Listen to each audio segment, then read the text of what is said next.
House, let me be clear here again this morning, the Republican-led House will not be jammed or forced into passing a foreign aid bill that was opposed by most Republican senators and does nothing to secure our own border.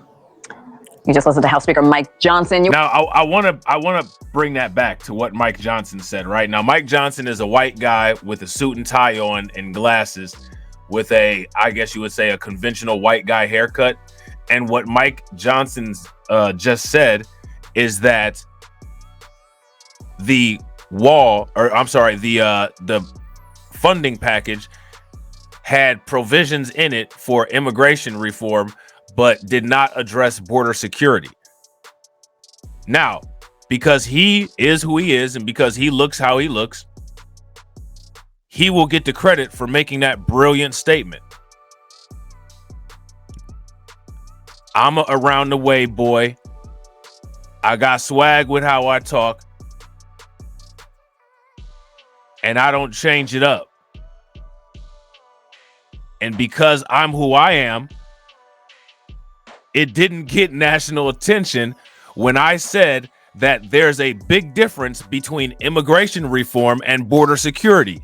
And anybody talking about immigration reform is not serious about border security, because those are two mutually exclusive, separate issues. How many people remember that? If you guys remember when I said that, give me a thumbs up. If you guys don't remember when I said that, then give me a thumbs down.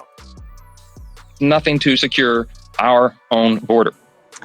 You just listened to House Speaker Mike Johnson. U.S. Immigration and Customs Enforcement is considering releasing thousands of immigrants to help cut costs. This as the future of funding the border is in limbo following the failure of a Senate border bill. But what could that ICE contingency plan mean for those working and living along the border? Let's bring in Terrell County, Texas Sheriff Thaddeus Cleveland. Sheriff, welcome back to the show. Hey, good morning, ma'am. How are you? Great. Thank you for coming on. So let's talk about ICE. They said they have to release thousands of immigrants because they're not getting the federal support they need. Let's talk about this. They're releasing these thousands of immigrants. Where are they going to release these thousands of immigrants to? Right, exactly. Does that make any sense, bro? Shout out to Torian. Torian says release migrants to cut costs. Right. Here's the question. How is that going to cut costs? Actually, what that's going to do is that's going to increase costs. That's going to increase costs dramatically. There's going to be a dramatic spike in costs, is what we're going to see. This happens. How will this affect your community, sir? Well, first, let me tell you that that's just a talking point, and that's a talking point from the administration. And what I mean by that, look, I worked at our headquarters up in U.S. Border Patrol on two different. Shout out to Pamela X. And make sure you guys throw some radiation emoji and some flames and ducks in the chat for Pamela X. I'm glad Pamela X came back in here. She sent a Cash App. I definitely appreciate it. And I haven't seen her, so I wasn't able to thank her personally, but I want to make sure that I tell her thank you. Also, thank Alvin Learning and AJ for their support on Cash App. Definitely appreciate it. So make sure you guys show them all some love, but make sure that you show Pamela X some love. Definitely appreciate it. All right.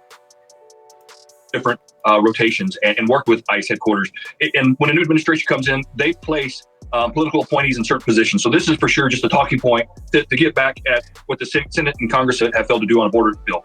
But look, we've allowed millions into this country already. Now, shout out to Pamela. I just got to mess with Pamela. Now, you see, Pamela ain't been around for a minute, but you see, I put that that contorted face picture of Eric Adams up there. You know what I'm saying? I put that contorted face picture of Eric Adams up there. You know what I'm saying? And Pamela showed up. Shout out to Harlem. You know what I'm saying? Shout out to Harlem. Harlem World Uptown, baby.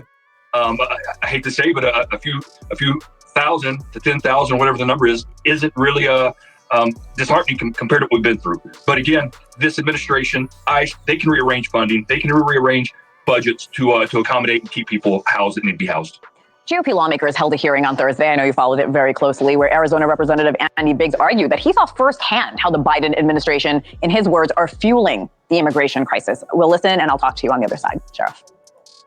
The last time I was down in Lukeville, which is just a few weeks ago, it wasn't just Western Hemisphere folks. I went up and I talked to them. Where are you from? Senegal. How about you? Burkina Faso. How about you? Guinea. Where are you going? They take out laminated cards with phone numbers and addresses and say, I'm going to the Bronx. Have you ever been to the Bronx? No. You know anybody in the Bronx? Wait, where'd you get the card? Don't know. That is the crisis and chaos. And so when you tell me that there's... Now, see, here's the thing, right? When it comes to the United States, they appear to be unorganized on how to deal with this, right? But what's interesting about it is that the migrants, like I said at the beginning of this thing, they have a very sophisticated logistics network where they know how to transport and get where they need to get very efficiently. Would you guys agree? If you guys agree, give me a thumbs up. If you guys disagree, give me a thumbs down. And real quick, shout out to everybody watching again. We got 33 people watching and we got 28 likes. Shout out to you guys. I appreciate it. If everybody can bang on that like button and get us to 50, I'd appreciate it. There's not enough money. You know why there's not enough money? Because this administration has incentivized the world to come in. Sheriff, you've spent more than 2 decades with Border Patrol. Many administrations have had issues with controlling migrants coming into our country. Of course, you're protecting your community as a sheriff. But what difference, if any, have you seen along the border when it comes to administration to administration? You know, that's a great point. Look, I worked under 5 different administrations and ended my career here with the Biden administration.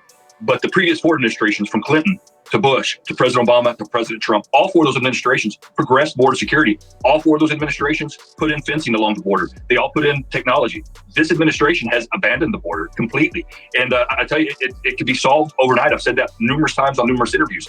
And what the gentleman was articulating, look, right now, we're allowing anybody from around the world. There's countries I haven't even heard of, except if you're from Mexico. If you're from Mexico, we're still sending you back to Mexico. It makes no sense. And to be honest, here where I work, and I'm getting ready to go chase a group with Border Patrol as soon as this interview is done.